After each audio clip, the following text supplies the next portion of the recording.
चीनी के दामों में फिर उछाल, महंगाई से बिगड़ा घर का बजट। पिछले हफ्ते से लगातार बढ़ रहे चीनी के दाम, 3-4 दिन में दूसरी बार दाम बढ़ने से लोग परेशान।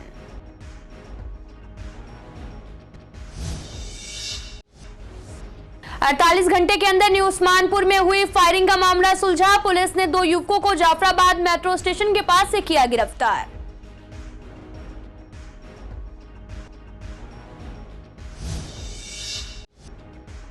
सीबीआई अधिकारी बनकर ठगी करने वाले गिरोह का पर्दाफाश। अब तक 5 आरोपी गिरफ्तार, 11 लाख कैश, 104 ग्राम सोने का सामान, 2 डीवीआर, 5 मोबाइल फोन बरामद।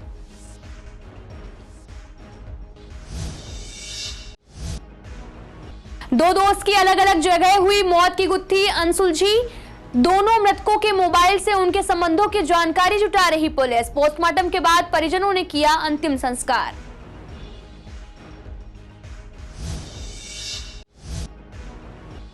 गंदे रहते हैं टॉयलेट्स, गेट भी टूटे हुए, कुछ टॉयलेट्स पर लगा रहता है ताला। मरीजों और तीमारदारों को होती है परेशानी।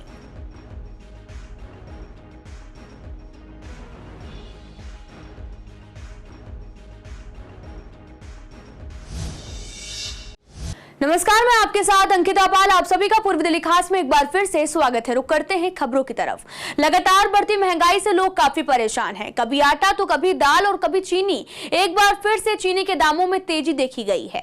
जैसे पहले आटे के दाम में एकदम से उछाल आया था, वैसे ही अब चीनी के दाम में जो है वो लगातार बढ़ रहे हैं। हालांकि कुछ दिन पहले भी चीनी के दामों में कुछ बढ़ोतरी देखी गई थी और इस बारे में लोगों का कहना है कि लगातार बढ़ती महंगाई उनके घर के बजट को पूरी तरह से बिगाड़ रही है। तनख्वाह बढ़ने का नाम नहीं ले रही और महंगाई रुकने का नाम नहीं ले रही। ऐसे में आम जनता पिस रही है और सरकारें आंखें मूंद कर बैठी हुई हैं। चीनी वगैरह का रेट भी बढ़े? चीनी भी रेट बढ़ गया। कितने रुपए हो गई? चीनी 42 रुपए किलो हो गई, 40 बेच रहे थे पहले। बजे तो सटोरियों के हाथ में बाजार होगा सारे। सट्टा तेजी हो जाएगा तो बाजार थे, सट्टे में मंदा आ गया तो बाजार, शेयर मार्केट सट्टे बाजार होगा सारे। चीनी में आई है 200 रुपए क्विंटल की तेजी। फ्लक्चुएशन हो रही है ना रेटों की, तो ग्राहक माल खरीद नहीं रहा। जैसे अगर आज ग्राहक को 200 रुपए में कोई चीज़ मिल रही है और वो चीज़ 400 हो जाए तो वो आधी का आइटम कर देगा, तो दुकानदार का तो लॉस ही है ना इस चीज़ में। तो क्या वेट करता है ग्राहक कि माल सस्ता होगा तब लेने आएंगे? एक्चुअली जो हमारा जो ग्राहक है वो मेट्रो की तरफ, होलसेल मार्केट, ऑनलाइन मार्केट की तरफ जा रहा है, क्योंकि वो लोग सस्ता पता नहीं कैसे दे रहे हैं, इस चीज़ का नहीं पता। तो वहीं पूर्वी दिल्ली के स्पेशल स्टाफ ने 48 घंटे के अंदर उत्तर पूर्वी दिल्ली के न्यू उस्मानपुर में हुई फायरिंग के मामले को सुलझा लिया है। डीसीपी जॉय तिर्की ने भी बताया कि इस केस में काफी मशक्कत के बाद में 2 आरोपियों को गिरफ्तार किया गया। रात करीब 11:20 पर 2 युवक जाफराबाद मेट्रो स्टेशन की तरफ से नीचे उतरे और पुलिया पर अपनी बाइक रोकी। मुखबिरों की निशानदेही पर इन लोगों से पूछताछ की गई। इन्होंने भागना शुरू कर दिया, लेकिन पुलिस ने इन्हें पकड़ लिया। इनके पास से पिस्टल और कई जिंदा कारतूस बरामद किए गए हैं और एक 32 बोर का कट्टा भी इनसे बरामद हुआ है। उत्तर पूर्वी दिल्ली की क्राइम ब्रांच ने सीबीआई अधिकारी बनकर ठगी करने वाले गिरोह का पर्दाफाश किया है। इस मामले में पुलिस ने 4 आरोपियों को गिरफ्तार किया। आरोपियों ने खुद को सीबीआई अधिकारी बताकर शिकायतकर्ताओं से 40 लाख रुपए और 100 ग्राम सोने की ठगी की है। क्राइम ब्रांच के अधिकारियों ने बताया कि इस पूरे गिरोह का मास्टरमाइंड संदीप भटनागर है। आपको बता दें कि उससे पूछताछ में बताया कि फिल्म स्पेशल 26 देखकर वह प्रभावित हुआ था और आरोपियों ने सीबीआई के फर्जी पहचान पत्र भी बनवाए हुए थे।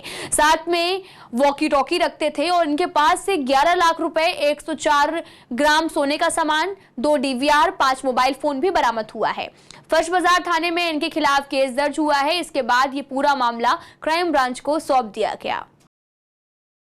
साथ रह रहे 2 दोस्तों की अलग अलग जगह पर हुई मौत की गुत्थी अभी सुलझी नहीं है। आपको बता दें कि पुलिस ने मृतकों के मोबाइल से उनके संबंधों की जानकारी जुटा रही है ताकि उनकी मौत की वजह का पता लगाया जा सके।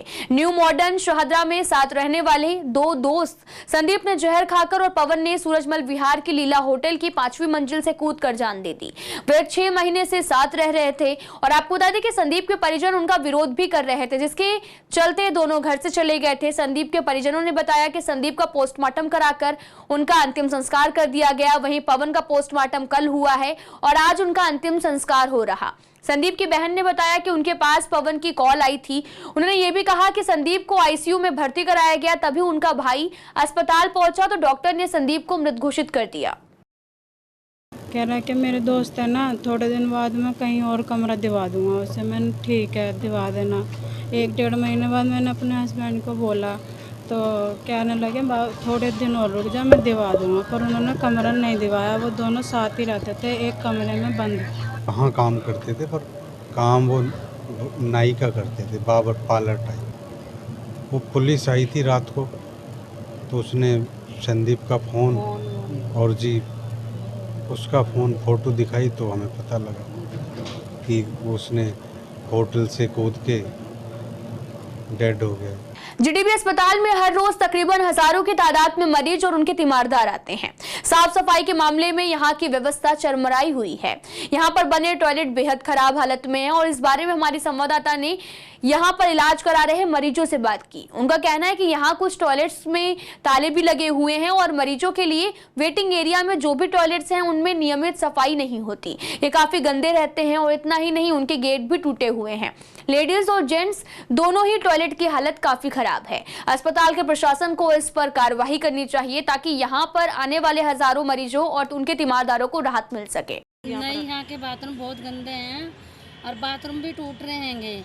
कोई भी कार्रवाई नहीं करी जाती है कि बहुत बेकार बाथरूम है, बहुत परेशान होते हैं। अंदर जो बाथरूम है उन बाथरूम में तो ताला मार देते हैं, महिलाओं कहाँ जाएं बाथरूम करना आती हैं। तो अब मैं अभी गई थी, अभी बाहर वाले बाथरूम में पानी चला खुला पड़ा, इतना गंदा बाथरूम है। उनमें गेट नहीं है बिल्कुल भी, उनके गेट टूटे पड़े हैं। साफ सफाई बिल्कुल भी साफ सफाई बिल्कुल भी नहीं है। नहीं है, कई ये हाल है। बाकी और उस हॉस्पिटलों में और सफाइयाँ हैं बहुत ज़्यादा। साफ नहीं है, बाथरूम गंदा ही है। जेंट्स हो के लेडीज हो, मैं कहती है इससे बीमारी होगी, क्या फायदा। टूटे हुए भी हैं ज़्यादातर, तो नहीं होती। साफ सफाई बिल्कुल भी नहीं है। मैं कहती है बहुत स्मेल आती है, बहुत बुरी। ये तो खुले रहते हैं, जो समझ लो गंद ज़्यादा हो गया ना फिर ताला लगा देते हैं। अच्छा, केजरीवाल के भ्रष्टाचार और 45 करोड़ रुपए बिना टेंडर अपने राजनिवास पर बर्बाद करने के विरोध में बीजेपी लगातार जन चेतना अभियान चला रही है। इसी के तहत आज कृष्णानगर छाछी बिल्डिंग चौक पर हुए जन चेतना अभियान में निगम पार्षद, बीजेपी कार्यकर्ताओं और जनता ने चढ़-बढ़ कर हिस्सा लिया। अभियान का संचालन शांतिपूर्ण तरीके से हुआ। आज उसके सारे झूठ को हम उजागर करने आए हैं, उसके भ्रष्टाचार, खास तौर से जो राजमहल बनाया तो पीडब्ल्यूडी की कोई सैंक्शन नहीं ली गई। उसके अलावा पर्यावरण को भयंकर नुकसान पहुंचाया गया। 200 पेड़ उखाड़ दिए गए और कुल 70-80 सैपलिंग लगाए गए। इसके अलावा जो पैसा है ये भी पैसा इस तरह लिया गया कि जिससे कि थोड़ी थोड़ी किस्तों में लिया जा सके और अप्रूवल एलजी तक ना जा सके। आज 45 करोड़ में अपने बंगले को रिनोवेट करने की जगह नया बना दिया, पेड़ काटे गए। जनता के पैसे का इतना दुरुपयोग हो रहा है कि शराब घोटाले से लेके जो है स्कूलों के अंदर कमरे बनाने के ऊपर घोटाला, परिवहन घोटाला, राशन घोटाला, आज जो भी चीज़ देखो उसमें जनता के पैसे का घोटाला हो रहा है। दिल्ली के अंदर 70 विधानसभा के अंदर ऐसे बड़े कार्यक्रम करके जनता को हम आगाह और चेता रहे हैं कि ऐसे व्यक्ति का साथ छोड़े। उत्तर पूर्वी जिला पुलिस ने एक अंतर्राज्यीय वाहन चोर और देहरादून से गिरफ्तार किया। आपको बता दें कि बदमाश की पहचान उत्तर प्रदेश के अमरोहा के सदत गांव निवासी वसीम उर्फ काले के रूप में हुई है। पुलिस ने उसके पास से चोरी की 2 कार बरामद की हैं और बाद में उसकी निशानदेही पर पुलिस ने सीलमपुर और अमरोहा से 3 और वाहन बरामद किए हैं। बदमाश के खिलाफ पहले से वाहन चोरी के 7 केस दर्ज हैं। जिला पुलिस उपायुक्त डॉक्टर जॉय तिर्की ने बताया कि 9 अप्रैल को अम्बेडकर कॉलेज के पास से गिरफ्तार नईम नाम के घोषित बदमाश को वाहन चोरी के मामले में गिरफ्तार किया गया था।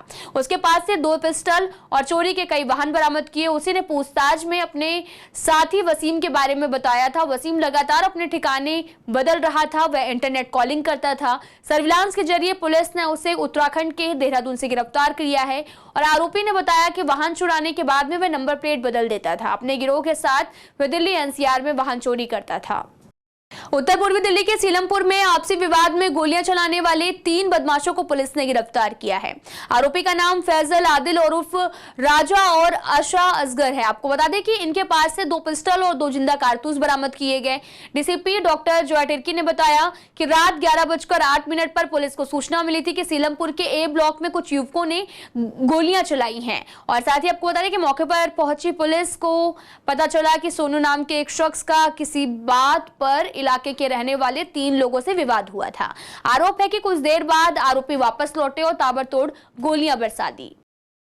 बरसात से पहले पूर्वी दिल्ली में जगह जगह नालों की सफाई की जा रही है ताकि मानसून आने पर जलभराव की समस्या पैदा ना हो, लेकिन इन नालों की सफाई के बाद में इनके मलबे को साफ नहीं किया गया। और आपको बता दें कि यहाँ पर गंदगी और बदबू लगातार बरकरार है। करकड़ुमा के नवरचना अपार्टमेंट की बात करें तो यहाँ पर सोसाइटी के लोगों का कहना है कि सोसाइटी के पास के नाले की सफाई तकरीबन 15 दिन पहले की गई थी, लेकिन अब तक इस मलबे को यहाँ से हटाया नहीं गया। इसकी वजह से यहाँ पर सड़क पर गंदगी फैल रही, मच्छर पैदा हो रहे और बदबू से काफी परेशानी हो रही, बीमारियों का खतरा भी बना हुआ है। शिकायत करने के बाद भी कोई कार्रवाई नहीं हुई। ऐसे जी पिछले 10-12 दिन से बिल्कुल गेट के बाहर कूड़ा फेंक रखा है और कई दफ़ा कंप्लेंट कर दी गई है, लेकिन हमारी कोई सुनवाई है, जिसके कारण शाम को इतनी बदबू आती है कि वहाँ गेट से निकलना भी दुश्वार हो चुका है और मच्छर इतने ज़्यादा है और कोई सुनवाई हमारे लोगों की नहीं हो रही है और उल्टा हम लोगों का चालान कर देते हैं ये लोग। कुछ शिकायत की है जी, हमारे मिस्टर चंद्रमोहन जी ने कई दफ़ा शिकायत कर दी है। हमेशा ये 8 महीने से हो रहा है, जब तक एलडी को रिपोर्ट ना करो निकाल के तो कूड़ा डाल देते हैं, उठाते नहीं हैं। और बहाना क्या कर रहे हैं कि ये गाड़ियाँ खड़ी हैं, ये खड़ा है, इनके मिनिस्टर तक कंप्लेंट डाल दी, चीफ मिनिस्टर ऑफिस डाल दी, एलजी ऑफिस डाल दी। ये लोकल M211 डिवीज़न के ऑफिसर है ना, इनको उठा के सस्पेंड करना चाहिए, बहुत ज़्यादा परेशान कर रखा है इन्होंने। ये कूड़ा उठे और आगे से अगर उठाना नहीं है तो ये नाले में से निकाले भी ना। देखिए ये नवरचना अपार्टमेंट है और इस नवरचना अपार्टमेंट के मेन गेट के सामने ये कूड़े के ढेर लगे हुए पूरे फुटपाथ के ऊपर, और इस कूड़े के ढेर को PWD के लोगों ने निकाला है। आज 15 दिन के आसपास लोगों का कहना और एसयू में कहना है, लेकिन कोई सफाई नहीं हुई है, बल्कि सोसाइटी के लोगों के चालान तो काट दिए जा रहे हैं, लेकिन इस कूड़े को उठाने की कोई भी व्यवस्था सरकार की ओर से, ना PWD की ओर से, ना MCD की ओर से नहीं की गई है। नवरचना अपार्टमेंट के बाहर 10 दिन से लगभग कूड़ा पड़ा है और अभी तक उठा नहीं है। सोसाइटी में जो भी प्रधान लोग हैं उन्होंने इसे की हो शिकायत तो पता नहीं, लेकिन 10 दिन से कूड़ा फैला हुआ है, मैं तो इतने बता सकता हूं। दिल्ली में जल्द ही निर्माण कार्यों से जुड़े श्रमिकों के अलावा इलेक्ट्रीशियन, प्लम्बर और कारपेंटर समेत अन्य को भी मुफ्त बस पास की सुविधा मिलेगी। दिल्ली सरकार सिर्फ निर्माण श्रमिकों के लिए चल रहे मुफ्त बस पास योजना का दायरा बढ़ा रही है। ये सुविधा उसी को मिलेगी जिसने दिल्ली सरकार के पास में अपना पंजीकरण कराया है। अधिकारियों के मुताबिक श्रम विभाग पंजीकृत श्रमिकों के सत्यापन को लेकर एक रजिस्टर और आवेदन और साथ ही मुफ्त पास जारी करने के लिए एक ऑनलाइन पोर्टल में भी विकसित कर रहा है, जो कि अगले 1 महीने में पूरा हो जाएगा और जल्द ही प्रक्रिया शुरू हो जाएगी। इस बारे में हमारे संवाददाता ने लोगों से बात की। लोगों का कहना है कि ये फ्री देना ठीक नहीं है और अगर ऐसा ही चलता रहा तो दिल्ली की हालत क्या होगी, सरकार क्या करना चाहती है समझ नहीं आता। अगर देना है तो सभी के लिए फ्री करे। जैसा कि सुनने में आया है या न्यूज़पेपर वगैरह पढ़ा कि दिल्ली गवर्नमेंट ने प्लम्बर और इलेक्ट्रीशियंस को भी फ्री सेवा के लिए बस के अंदर कर दिया गया है, तो यह तो बिल्कुल ठीक नहीं है। अगर ऐसी फ्री सेवा चलती रहेगी तो दिल्ली की हालत क्या होगी आने टाइम में? सारी चीज़ें फ्री हो जाएंगी, हम लोग कहाँ जाएंगे, क्या करेंगे? हमारी तो यही समझ में नहीं आ रहा। हम दिल्ली गवर्नमेंट से कर रहे हैं, जो आपने सिर्फ महिलाओं को एक सेवा फ्री दे रखी है उसी तक सीमित करें, उससे आगे मत बढ़े, सिस्टम को ख़राब ना करें। मुझे ये समझ नहीं आ रहा कि दिल्ली गवर्नमेंट चाहती क्या। अगर उन्हें देना है तो दिल्ली जो DTC बस है उसको सबके लिए फ्री कर दो। अब उसमें प्लम्बर और इलेक्ट्रीशियन जस्टिफाई कैसे होंगे कि ये सरकारी है, नॉर्मल है, वो इलेक्ट्रीशियन ही है, प्लम्बर ही है, ये कैसे पता लगेगा? क्या दिल्ली सरकार सबको पास बांटने की मुफ्त योजना ला रही है? सबको बांट दो भाई। उन नौकरी वालों ने या मजदूरों ने क्या गुनाह किया है जो एक 8,000, 10,000, 15,000 रुपये महीना की नौकरी करते हैं, उनको भी दे दो फ्री पास। खाली इलेक्ट्रीशियन और प्लम्बर से क्या ध्येय है समझ नहीं आ रहा गवर्नमेंट का। अगर ये सब योजना सबके लिए लाई जाए तो ज़्यादा अच्छा होगा, क्योंकि इसमें घालमेल होगा। जो नॉन प्लम्बर, नॉन इलेक्ट्रीशियन है वो भी इसमें पास बनवा के इनका फ़ायदा उठाएंगे, असलियत को भी सामने नहीं आएगी। दिल्ली में जो कंस्ट्रक्शन साइट पर लेबर काम कर रही है, उसके अलावा इलेक्ट्रीशियन और प्लम्बर को भी दिल्ली सरकार द्वारा फ्री बस पासेस की जो फैसिलिटी है वो जल्द ही मिलने वाली है और एक बहुत अच्छा ये कदम है। और पर सिर्फ ये फैसिलिटी उन लोगों को मिलेगी, उन लेबर क्लास में या फिर जो कि दिल्ली गवर्नमेंट के साथ रजिस्टर्ड होंगे। और अभी जो ऑनलाइन पोर्टल है उस पर काम चल रहा है, तो मेरी गवर्नमेंट से ज़रूर एक रिक्वेस्ट रहेगी कि ऑनलाइन पोर्टल पर रजिस्टर कराना is not a easy process, उसको ज़रूर वो इजी रखें, क्योंकि लोग सारे एजुकेटेड नहीं होते, उन्हें या तो एजेंट को पैसे देने पड़ते हैं या खुद करने में उन्हें बहुत मुश्किल आती है। फिलहाल इस बुलेटिन में इतना ही। तमाम खबरों के लिए आप देखते रहिए CCN लाइव।